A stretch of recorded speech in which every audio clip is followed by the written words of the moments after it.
sa kanyang mapuputla. Hindi pala mapupula, mapuputlang labi.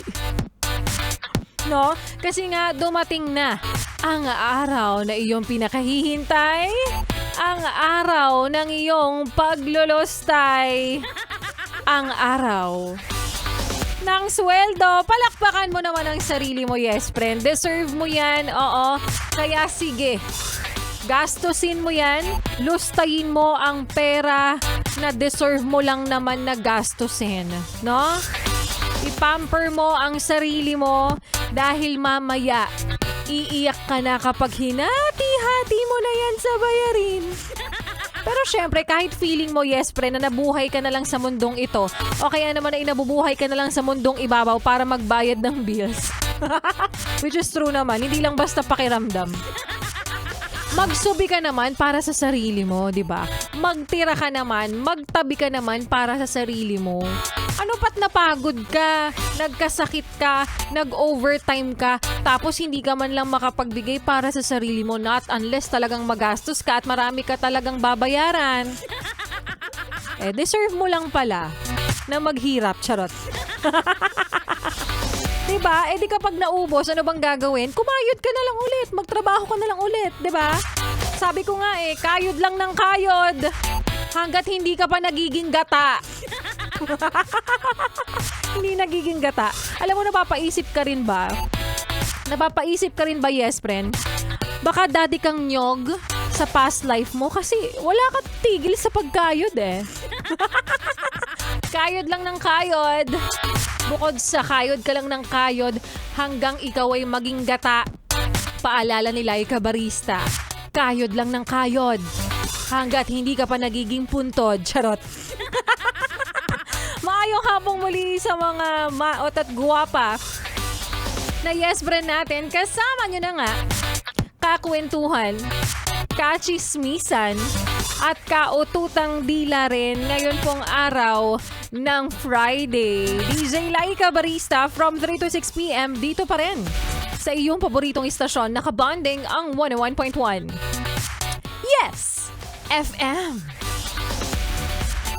At para sa iyo, ate, nanay, tatay, lolo at lola, congratulations pala, no?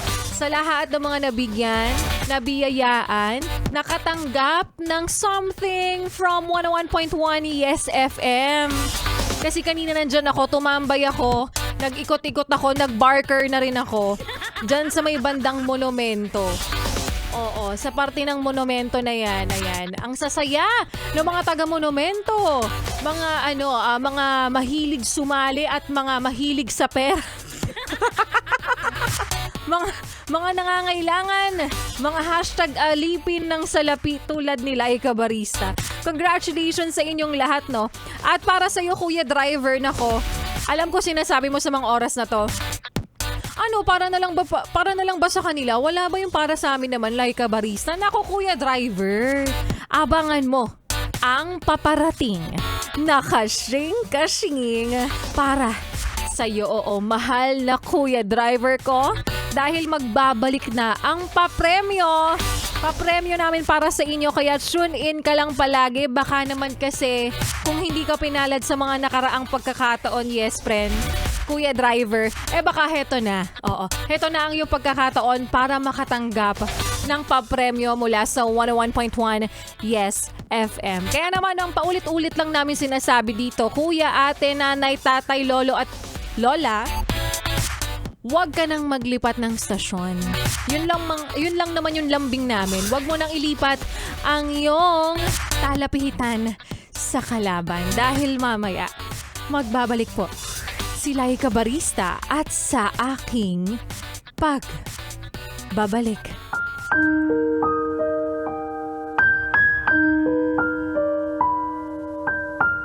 Naranasan mo na ba na may mga taong paulit-ulit kang tinatanong kung, "Huy, masaya ka ba kahit wala kang jowa? Mag-asawa ka na." Sa totoo lang, hindi naman lahat ng single ay malungkot. Sa estadong single din sila. Dahil hindi rin naman lahat ng in a relationship ay masaya, di ba?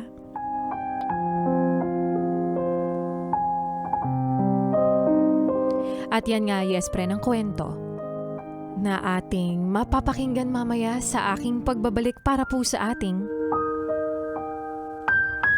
Like a Barista Moments. Pero ngayon, syempre, yes, friend, ituloy muna natin, yung pakikinig mo sa mga kantahan natin kaninang nabitin kang pakinggan kasi pumasok ako. Ito na nga, sorry na, itutuloy na natin, yes, friend. Kaya naman, tumuto ka lang patuloy kasama karamay ang susunod na kanta na para sa'yo na nakatulala ngayon. Ba't naman nakatulala yan at lantang gulay ang eksena? Pero nung sinabi ng office mate mo na, huy, may sahod na. Ay, biglang nabuhayan yan. Kaya para sa'yo, tandaan mo, sasahod ka. Pero hindi yan. Sasayad. Ang sad. Heto na ang kantang Sahod by Lyra. Featuring Glock 9. Dito pa rin sa iyong paboritong istasyon. Nakabonding ang 101.1. Yes! FM. Tagal kong hinahanap lagi 101.1